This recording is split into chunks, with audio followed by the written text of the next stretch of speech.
Yo, NBA fans, what is up? It's your boy Mike here, and today I'm finally going to talk about the NBA draft. It's been a while. I've been putting it off because everybody and their mother's been talking about Lamelo, and I just didn't feel like being another one of them. But here we are. We're going to talk about the Rookie of the Year race today, specifically the top 5 candidates for Rookie of the Year as of right now. And look, coming into this draft, or I should say coming out of this draft, a lot of people thought this was going to be a very weak draft class. People did not really believe in some of the top picks. All 3 of the top 3 picks specifically had big questions about them, and it wasn't seen as a deep draft. However, so far, the draft has looked pretty solid. Now, there's been no Zion, there's been no Luka, there's been no, guy who just jumps out and screams that they are a future superstar in the NBA, but there have been a whole lot of very talented players with a whole lot of potential. A couple of steals here and there. It's just looked real solid so far. So today, I'm going to be giving you my top 5 picks for the Rookie of the Year race right now. But first, let me cover a few honorable mentions.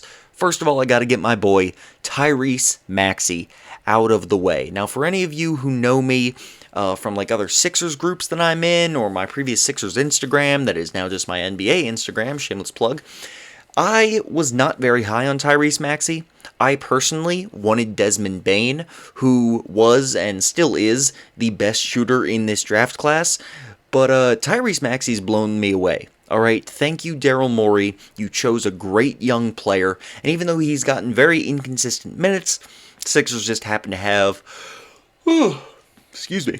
Sixers just happen to have great guard depth right now, and he's not a great shot creator, at least not for others. He can't really shoot the 3 very well, but what he does do is he is fast as hell getting to the rim. The dude is basically Markelle Fultz without the jump shot, everything Markelle was supposed to be, and I mean that. Great young player, very happy we have him. Devin Vassell on the Spurs is a good young player, he's been doing well. Saddiq Bey has been good on the Pistons, not really getting the media coverage he deserves, in my opinion.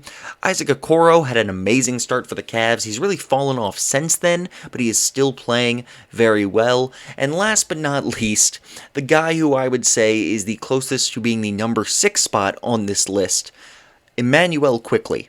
Quickley has been great for the Knicks. For a team that has 7 different point guards on the roster right now, it's ridiculous. They're basically the Pistons last year. No, they're themselves last year, because last year they had 1 million power forwards, now they have 1 million point guards. I have no idea why they traded for Derrick Rose, but we're not here to make fun of the Knicks today. Immanuel Quickley has stood out as a very, very good young player. He's had his ups and downs, but he's a young point guard. That's going to happen. Quickley has been very good for the New York Knicks, and so he is my main honorable mention, and those are all my honorable mentions, alright? I'm probably forgetting someone because I don't follow, the players super close. Cole Anthony probably could get an honorable mention.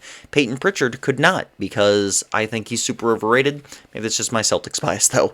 Anyway, getting into the real list now. At number 5, I gotta give you Patrick Williams of the Chicago Bulls. Now, I remember, and I don't follow the draft closely, alright?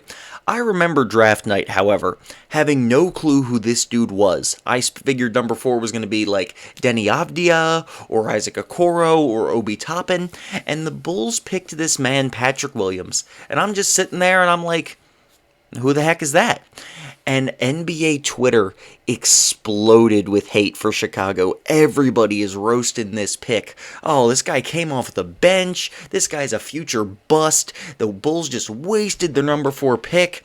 And so far, it's looking like he was a really good choice. Patrick Williams is currently averaging 10 points and 5 rebounds on 45% from the field and 40% from 3 as a rookie, along with 80% from the free throw line.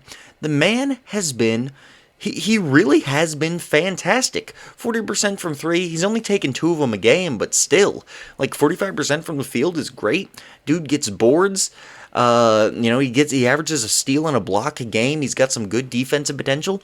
Dude's just a really solid young player. I haven't watched the Bulls a lot this season, but as I'm recording this video, the Sixers are getting ready to play the Bulls tonight, and I'm hoping to see some Patrick Williams, because so far, the dude has just been really good, and for once, the Bulls front office actually looks like they made a good decision here. Patrick Williams is the number 5 rookie in the NBA right now, and I think he's going to be a real good player one day. Now, at number 4, we have the first overall pick, possibly the most controversial player in this draft, which is really saying something considering Lamelo Ball's in this draft, Anthony Edwards, the Ant-Man. 15 points, 4 rebounds, 2 assists. Pretty decent numbers for a rookie, and you'd think he would be leading the Rookie of the Year race, but he's only averaging 38% from the field and 32% from 3, and for a dude who is praised as coming in with an NBA-ready body and skill set, he just hasn't been all that he was hyped up to be. Now, he hasn't been a total disappointment. He hasn't looked like a bust, okay? There were many people who really thought this dude was going to be straight trash, and he started to get it together since his season started, because his first few games, oh my goodness, this dude was talking about how he would rather be playing football and how he doesn't care about basketball. Absolutely terrible. The man it really seemed like he was trying to hurt his draft stock so the Timberwolves wouldn't take him. That was my best guess. But he's been playing decently. Not amazingly, okay? Not quite at the tier of the 3 guys above him, but he's been playing pretty decently. The Timberwolves suck. They're a terrible team, arguably the worst team in the whole NBA. And so that simultaneously, you can give a little bit of that on Edwards because he's been so bad, but you can also take a little bit of the credit for his struggles away from him because he's not playing with the greatest teammates. Karl Anthony Towns just got back. He's missed half the season so far. There's just a lot of things going against this kid. Everybody's rooting against him, it feels like, because of the stupid comments he made.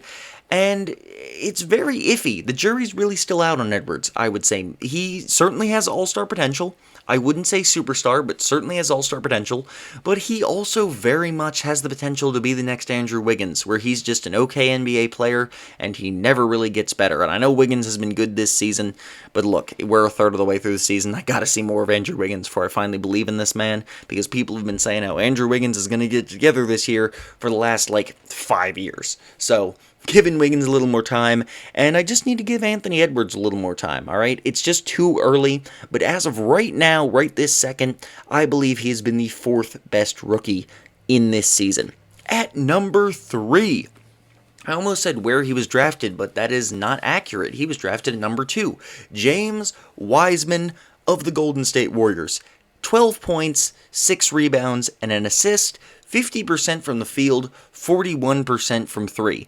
James Wiseman has been fantastic this season for the Warriors. He's pretty much everything they wanted. His defense is not as bad as some people were afraid. It hasn't been great by any means, but he's been about an average defender, and considering there were some big fears that he was going to be like a Karl Anthony Towns level, just straight doo-doo on defense, that's pretty dang nice.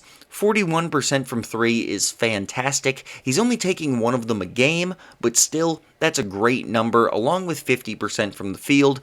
You really can't complain about 50% from the field. Now, the dude doesn't take many shots, okay? He does not take a lot of shots, but on this Warriors team with Steph Curry, you don't need him to. He does the regular big man things. He gets the lobs. He does the putbacks, all right? He's just a very solid player, and I said this before the draft. I think James Wiseman has the potential to be Joel Embiid-like on offense. Very similar to DeAndre Ayton, I would say, except with better three-point shooting already there for Wiseman. The dude has a chance to be, I would say he has a chance to be very similar to maybe a little bit better Nikola Vucevic right now, where he's just this very good offensive center, and he just needs to get his defense to the point where he's above average. He doesn't have to be great or anything, clearly not going to be Joel Embiid, but if he can be above average, this can be an all-star level big man in the NBA. And so far, I mean, he's been good for the Warriors. The Warriors have been winning, and James Wiseman has not been a problem for this team. He was a great pick, and I believe he's been the 3rd best player in the NBA. I'm sorry. No, he has not been the 3rd best player. He's been the 3rd best rookie in the NBA. Now, at number 2. And number 1 and 2 are real close for me. Alright, these are the guys who I think have really stood out as the 2 best players in this draft. But I am going to go with Tyrese Halliburton as the 2nd best rookie so far. Halliburton was the steal of the draft. If you aren't aware of this, you clearly haven't been watching him play. The dude is a baller. 12 points, 5 assists, 4 rebounds, and a steal. 50% from the field and 44% from 3. 44% from 3 on 5 attempts a game. This kid is incredible. 82% from the free throw line as well. Tyrese Halliburton is the steal of the draft. He is easily better than anyone drafted behind him so far. He should have been drafted top 5 without question. This guy's amazing. He's an absolutely fantastic player. He's actually okay on defense as well. I've seen some King fans go as far as to say that he's like a great defender. I'm not going to go that far, but I would say he's an average to slightly above average defender. Dude's been good. He really has been fantastic. And you can make a strong argument that he's the best rookie right now and the best rookie in this draft. And I am not going to disagree with you.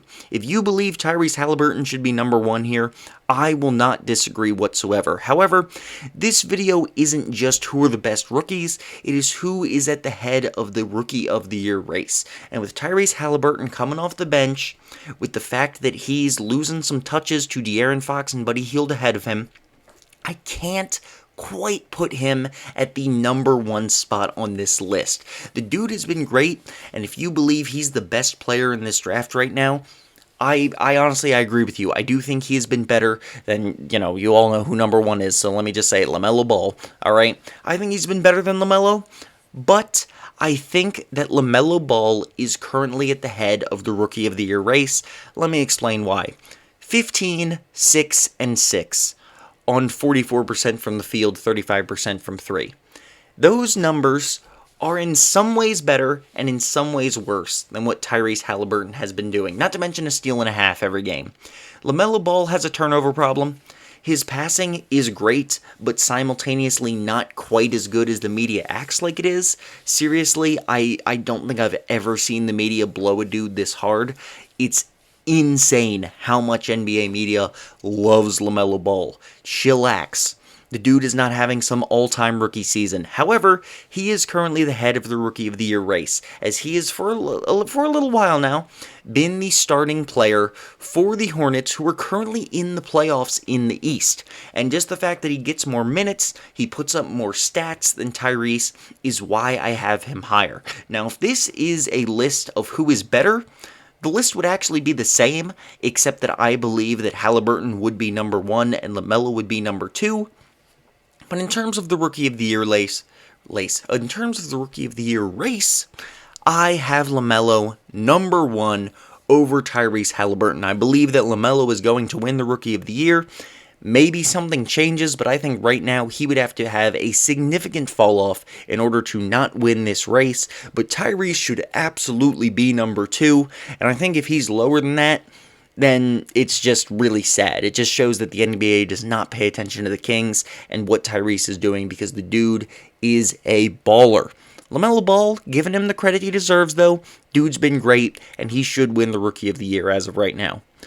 So guys, that is my video. Thank you all so much for watching. Please like the video if you enjoyed and subscribe to my channel. We are on that sub grind, getting real close to 150 subscribers, which is a cool number. Not doing anything special for it, but that's just a cool number to hit. Thank you again for watching. Have a great rest of your day.